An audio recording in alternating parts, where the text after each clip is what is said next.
Hello people of the YouTube, how we doing today? I hope everybody's up, everybody's pumped. So, I have decided to become a little bit more invested in Seamoss. See, the thing is, I started using the products a little bit, and I find that they are amazing. I started using Seamoss, especially for the drinks and that kind of thing, and I am loving the burst of energy that I have lately. So I decided to learn how to plant it, and I found out it was not that hard. So I started planting my own small farm. So right now I'm actually walking towards the beach. It's a very long walk, that's why I'm so sweaty. But hey, I am pumped up with Seamoss energy, so hey, it came like nothing for me. So let's get into it. First things first, where the Seamoss comes from. Yes, you can see some sticks in the water right now. So we're gonna get a little closer. It goes all the way to the other side. This is actually a very small one of our many Seamoss farms we have here in St. Lucia. This is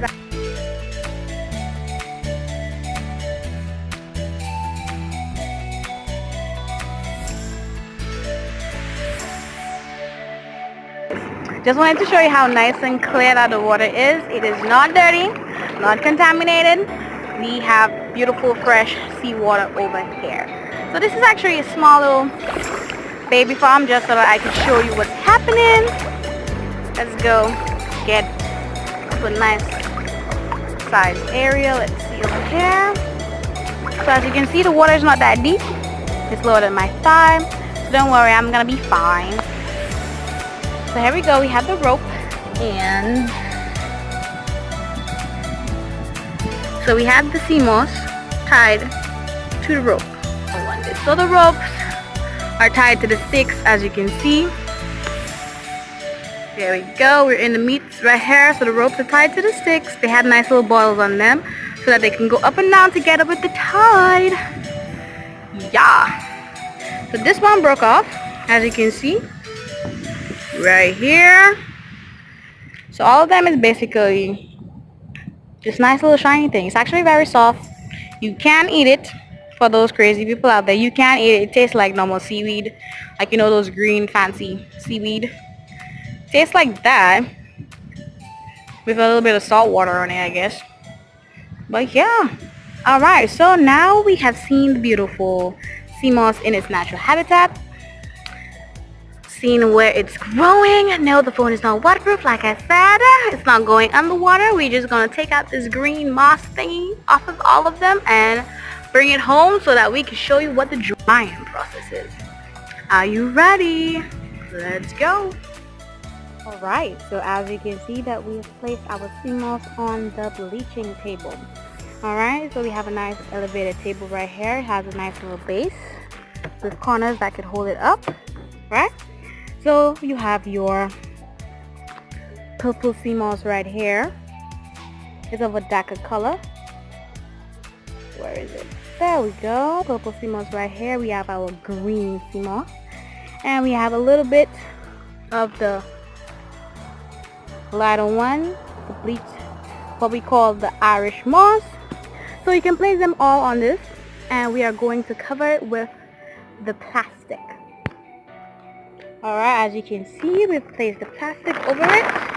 Seamoss on the hair. Now, we don't just want to drop the plastic on this. We want to take either some boards or anything like that to seal the corners so that no air can pass through.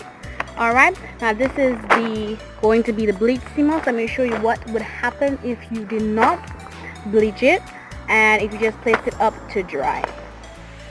So right now we are in the shade under a little shed.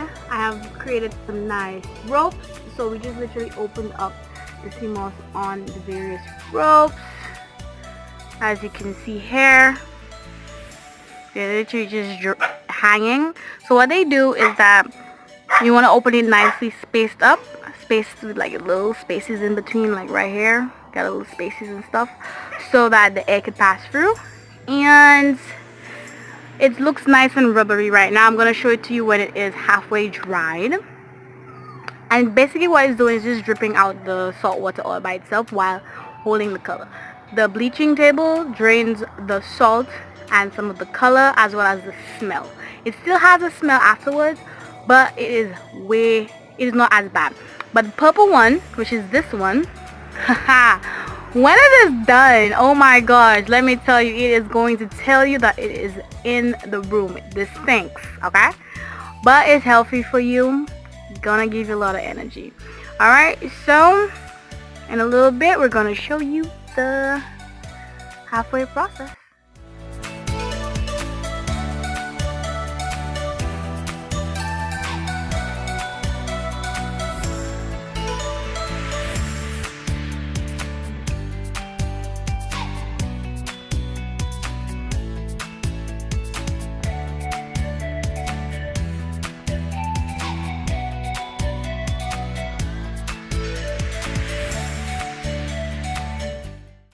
Okay, and here we have our bleached Seamoss. As you can see, turn back to this nice brown golden color right here, so it is dried and good to go. It's kind of, we don't want it to be too hard. You still want to be able to give it that nice little squeeze, and there's no water coming out of any of them. Alright, so if you get any of those like this, it has like black spots on them, that means it's spoiled, so you don't need to throw it away. It's what we call the grade B Seamoss. When you soak it up and get it ready to make your nice gel, it can be used just the same way, but I guess some people just don't like seeing the black spots, so you can put them on the side. Alright, there you have it, your bleached Seamoss.